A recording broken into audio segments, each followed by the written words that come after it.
Hi, everyone, and welcome. My name is Leah King, and I'm the Executive Director of Build Carolina. And today we have an awesome story to share with you all. So please help us welcome Ariana. Uh, Hey. Ariana, let's start with you just kind of doing a bit of an introduction of yourself, who you are, and kind of what your life looks like these days. Okay. Hello, everybody. My name's Ariana. I'm a software engineer. I work for Booz Allen Hamilton, and I've been there for almost 2 years now. Um, right now, I'm contracted with the VA, so I work with them on a bunch of fun things, and I'm able to kind of take my career and give back in that way. And I'm also a mentor for Develop Carolina. So many good things that we're going to get into a lot of that stuff. What about kind of where do you live and what does sort of the more personal side of your life look like these days? Yeah, so I'm located in Charleston, South Carolina, and I'm a mom to two little goons. They're not really little anymore, though. They're 10 and 8, so we're kind of out of the thick of it. So that's kind of nice. So nice, so good. Moving into that new phase, not an easy phase either, but Definitely not. still not the like you're out of diapers at least. Yeah, and tantrums for the most part. Okay, good. Can't wait for that myself. Now, Ariana, it sounds like your life right now is going really well. And I know that that has not, always been quite as like gleaming and easy seeming as it might seem today. So I'd love to kind of just hear more about your story. And why don't we kind of take it back to maybe early education days, very early career days. Take us back to sort of your mindset when you were maybe an early teenager getting into teenage years and thinking about your future. What was it that you thought you wanted to be when you grew up? Yeah, so definitely did not become what I wanted to be, but I was always really interested in writing and writing for film and television, and that's kind of the way that I thought my life was going to go. When I graduated high school, I went to the University of Iowa, and I just felt like the college life wasn't really for me, I guess traditionally. So I left, and then I got pregnant at a really young age, and then I just kind of figured that I had to get my life together, I guess, and I couldn't just kind of let life happen to me. So I decided just to dive into food and bev, and I was in there for like 10 years, a really long time. And it wasn't until I had one of my mentors there tell me, like, I don't want to see you doing this forever. Like, you have too much drive to let this be like your career. And so he was like, why don't you just get into IT? Just take a couple classes, see if you like it. And everything kind of just changed from there. Oh my gosh. Well, tell us. So, when during that period did you get to Charleston? um, I guess it was while I was still in F&B. So I was living in Chicago, actually. That's where I grew up and that's where I'm from. But we moved here to be closer to my family. My dad lives down here. And yeah, I started working at a hotel and got into the big food and beverage scene here because it's really popular, like a super tourist destination. And if I didn't have that motivation from somebody else to get out of it, I probably would have just stayed in there because the money wasn't horrible. But it wasn't kind of the lifestyle that I wanted.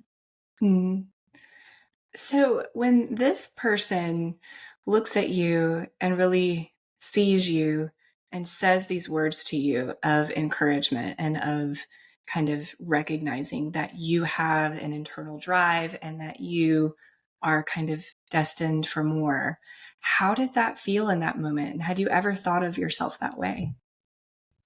That's such a great question. I guess I didn't because you kind of fall into day to day life. It's super easy to just survive in your environment instead of thriving. And I think for a lot of us, we get lost in that. And it felt really good to be seen, but it also felt like a slap in the face almost, like, "Oh my gosh, what am I doing with my life? I need to, like, wake up and actually live," I guess.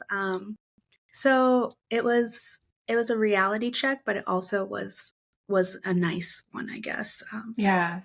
So when that happens, like take us through kind of the next few steps of what did you do? How did you go then find information or classes to take or even start to kind of understand the available opportunities in the area? Yeah, so, Charleston's also like a college town, so there were a bunch of different routes I could take. I didn't wanna do the traditional role again because obviously I was a parent now, and that wouldn't necessarily work with my work schedule and, my home life. So I looked at kind of community colleges and also, like, trade schools, and I found Trident, and I realized that they had, like, a free tuition going for certain courses, and, tech was one of them. So I was like, "This is great, I'm gonna sign up." I started going to school in the beginning of 2020, and then, March hit, and everything kind of changed, and I had a decision to make. It was either, keep going and do everything remotely and online and, have that be that much more difficult, to not be in person and not have people holding you accountable, physically. But or I could just stop and take the easy way out. But I didn't. I kept going and I'm really grateful I did. Oh, I'm really grateful too. So you're at Trident Tech and it's 2020 and you're wrestling with these things. What is it that made you stay, do you think? Um, I think it was just the promise of a better future. When you have kids so young, you don't know what you're doing. Not I don't think anybody really knows what they're doing because it's your first time, being a parent and it's all new to you. Um, but that was my number one drive was that I cannot let anything fall because I'm responsible for these people.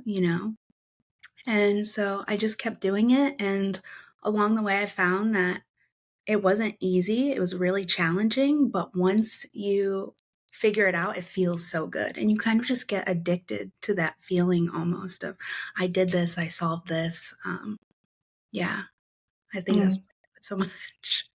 yeah, that's awesome. So, um, you at that time you were taking classes. How long did it take you to complete your program, and what was the program? What did you complete?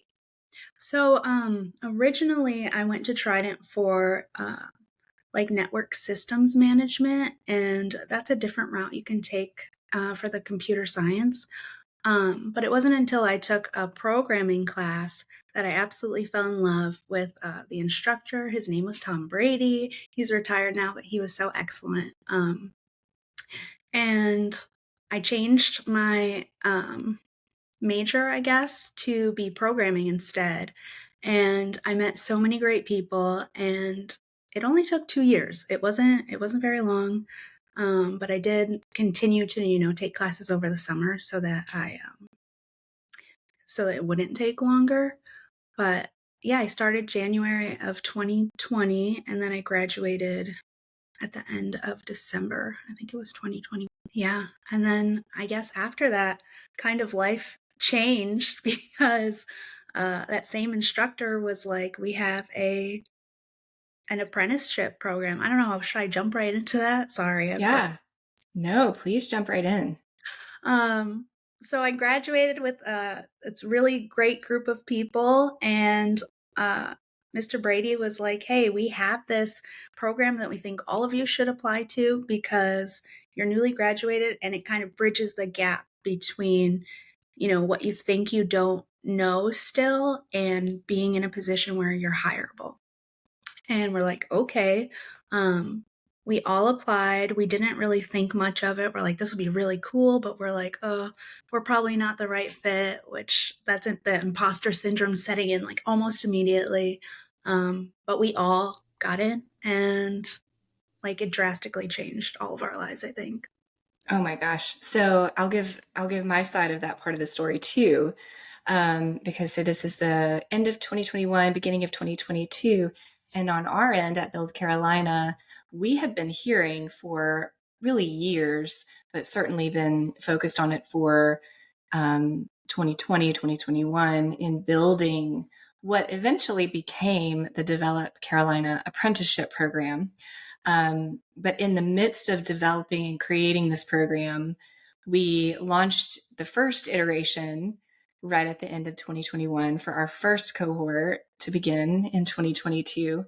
So even on our end, there was some, trepidation of we're gonna go ahead and launch this, and we have some employer hosts and some great partners who we know have been asking for solutions like this for those individuals that we could describe just like you did, that were at the end of whatever their educational journey was going to be, and were ready to jump into working full time, but knowing that there still is a pretty large gap to kind of get across. And so we launched it as the Develop Carolina Fellowship, and we're so pleased to see this kind of entire class from Trident Tech come and apply, and kind of be a little bit of the guinea pigs for us as well.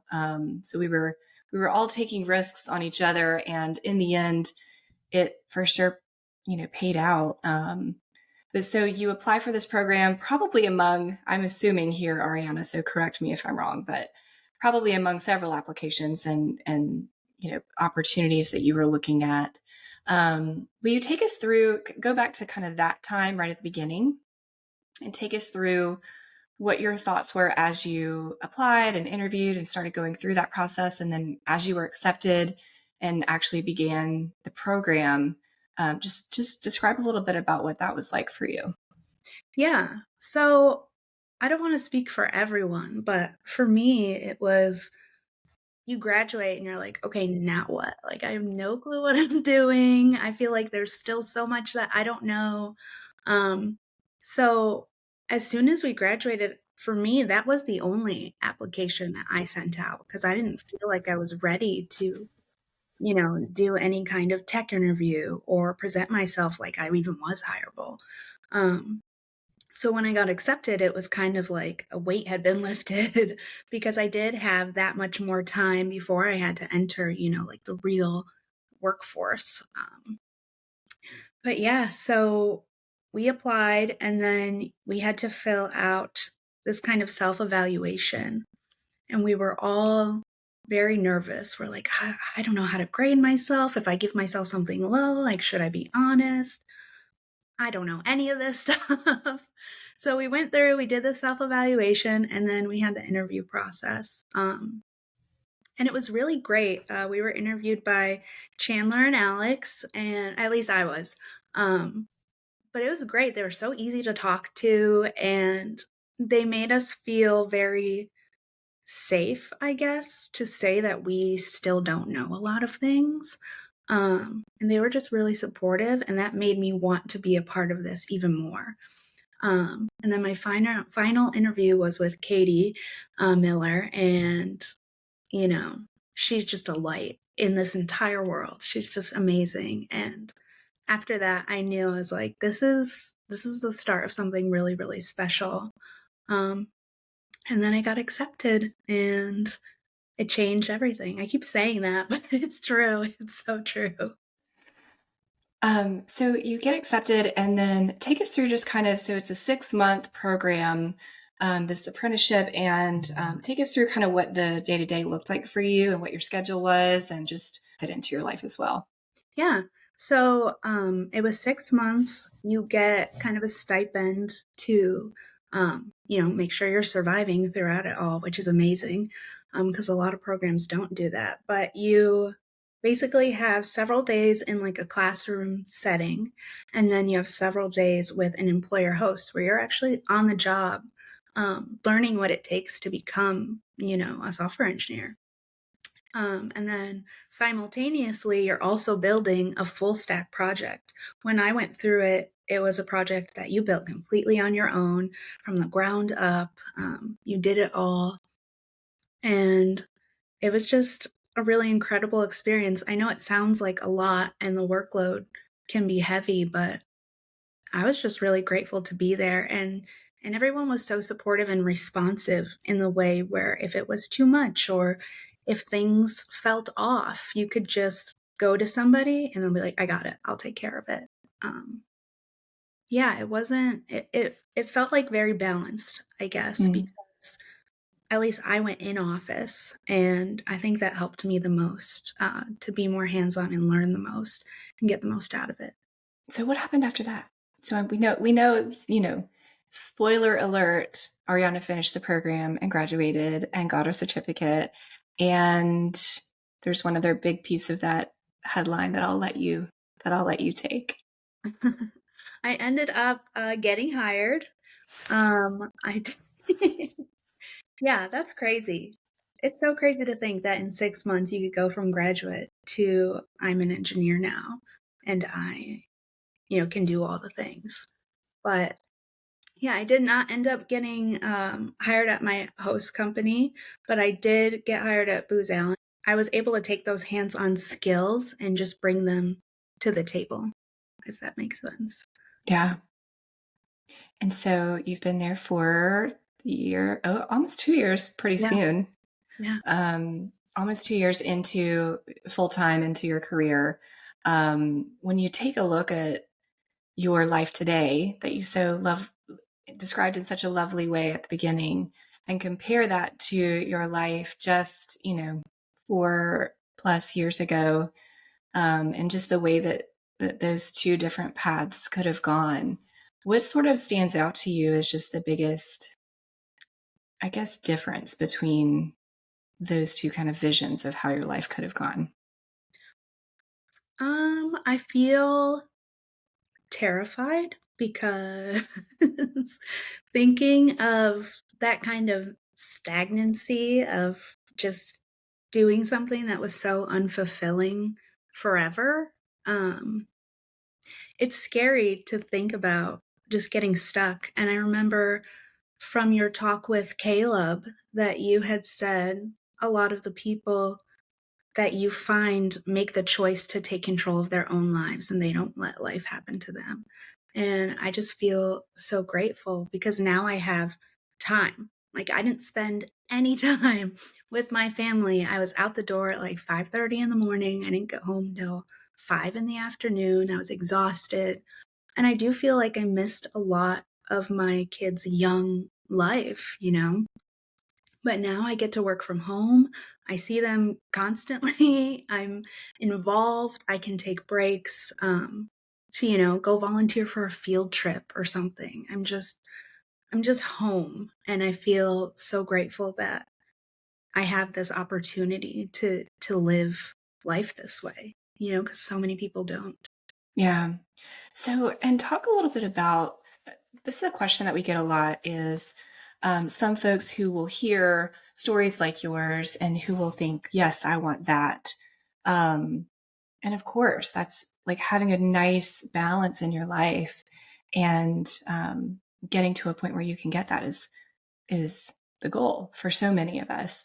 Um, I want you to talk a little bit about software development, about programming, about what it is that you're doing in your job that you also love. Because you talked about that little spark, that first spark happening in your first programming course, and how that kind of maybe you see a little bit of a thread through from that spark through to what you're doing today, even if that has changed a whole lot since that first class in programming. But I think it would be helpful to hear from you kind of a little bit more about, not necessarily the technical side of your work, or any, company secrets or anything, but just about kind of what it is that you feel about your work and how you create things. Yeah. So I want to start by saying I have a lot of anxiety. My mind is always just going, going, going. And I found that investing in something that's hard kind of helps to quiet my mind. So I do a lot of like puzzles and word games and things like that. But that's what programming is. It's like one big puzzle, one thing that you have to figure out how to put together in exactly the right way to make it work. And it's so rewarding. But there's also another side to that. It's really hard and it can be a challenge, especially if you do have anxiety. You're like, oh my gosh, why isn't this working? But then that makes the payoff so much better. And that's kind of why it's addicting. And it's a creative process too. There are so many different ways to get from point A to point B, and just to see how you solve something, how your mind works, and how differently somebody else would do it. It's just so cool to see. And I feel like I still get to keep that creativity with me because I did want to be a writer for so long, and that was a creative outlet. But I'm bringing that with me in the way that I communicate to people at work. It's all over Slack. So we're just like typing away at each other all day. But also in my code too.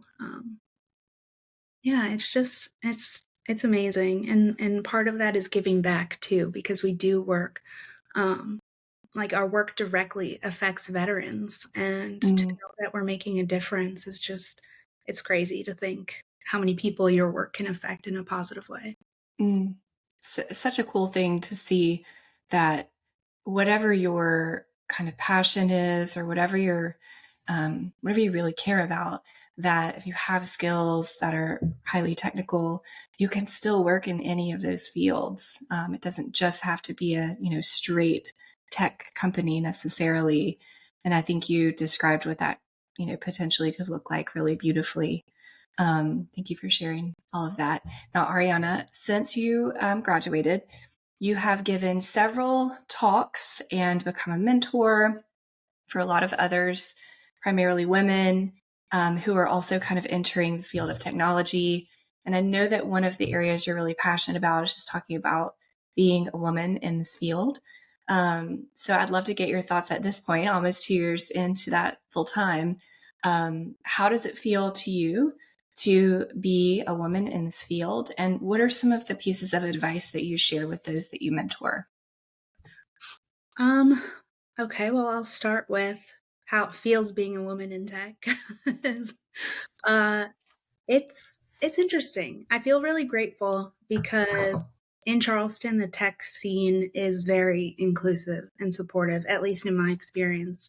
That's something I was terrified of when I first came in. I kept telling Katie, like, I'm so scared I'm gonna go somewhere and it's just gonna be tech bros, like, hating on women. And it's not like that. It's very progressive, and I feel very lucky.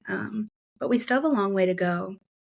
I actually was able to, through Charleston Women in Tech, get a scholarship to go to the Grace Hopper Conference in Florida, and that was an amazing experience. But something really awful happened there. There were a lot of young men taking these opportunities away from women and just like being really aggressive in the job fair. And it was super disappointing to see at a tech conference for women. So it just shows like we have such a long way to go. But one of the ways that I'm trying my best to give back to the community is I've created a women in tech group internally in my job, and that's just been incredible. And it's, when you start something from the ground up, it can be scary because you don't have a lot of people getting involved right away, but once people start coming and hearing you and they tell their friends, and it just becomes this beautiful support network. And so it's still really young, but I love it so much. And then also mentoring through Develop Carolina has been fantastic, just meeting all these incredible people and women, and it's just been a wonderful experience. I just want more, you know what I mean? Mhm. Yeah, I do. So I'm curious, are you still in touch with the person who, at your job in hospitality, who said you should go do more? Yeah, I am. We talk every now and then. And have you told them that you started this internal program at your work and all the things that you're currently doing? Yeah, I have, and he is just blown away, and I'm like, "I owe this all to you," and I give him all the credit, and he's like, "No, like, I just told you that you should do this. You're the one who did the work." So, it's still kind of hard to take the credit, you know what I mean? But he's very proud of me, and I'm just so forever grateful to him. I love hearing that story so much, because it's just a good reminder too for, I think, all of us, anyone who is listening or watching or just who hears your story, that I don't know, just how important it also is for us, no matter where we sit or where we work or who we're with, that if you see something in someone like that, maybe it's your voice that's the one that they need to hear say something, like Mhm, what a kind of fork in the road that happened from one probably in the moment seemed like a, you know, minor conversation and not a huge deal, but you just never know what somebody needs to hear and what might be like that one thing that's motivating for someone to actually make a tough change. yeah, absolutely, and I feel that's why you should always practice, empathy for others because you just don't know. The one thing that you say could stick with somebody forever and change things for them drastically. So, Mm, yeah, I remember exactly where I was and exactly the moment that happened and like what everyone was wearing, so it's very impactful. I think that's such a neat story. And I'd really like to kind of end on, you're a mom and that still is a huge part of your life. What is it that you think your kids see when they experience kind of your professional life and see the way that you're able to work and provide for your family? Um, I think that they see support and celebration first. They've come to so many different things, like our graduation they've come to, and immediately everybody just like gravitates toward them and is just like so supportive, like, hey, did you know your mom did this? Did you know your mom did that? But I also feel like they're still really young and they're like, oh, that's just my mom. um, but yeah, it's so beautiful to see because I have these moments with my kids where they're just like, "Wow, I'm so proud of you," you know? They'll just randomly walk up to Mm, you and say that, and it's so rewarding to know that you can go on a journey and people still see you, because 'cause they've been there that whole time, right. um, and they really see how far I've come, and it's just incredible to leave that legacy and show them what a little bit of hard work can give them. Mm. And now we've all been able to see and hear more about how far you've come. And thank you so much for sharing that story, your story. It's so inspiring. Um, so let's end on what's next for you. Where are you going from here? Well, I'm hoping to just grow our women in tech group, um, as much as I can and maybe take it external. Who knows? I really, really want to give back to the community as much as I can. So just finding a way to continue to do that and to grow. So, if anyone who is listening or watching, hearing your story, and they want to follow along with your career journey, is there anywhere that they can connect with you online? Yeah. So my at is the same on Instagram and TikTok. It's just Ariana Konhilas. Awesome. Well, Ariana, thank you so much again, just for sharing your story, for being inspiring, for saying yes to hard things, and for not being scared to be exactly who you are and to keep going. Thank you so much.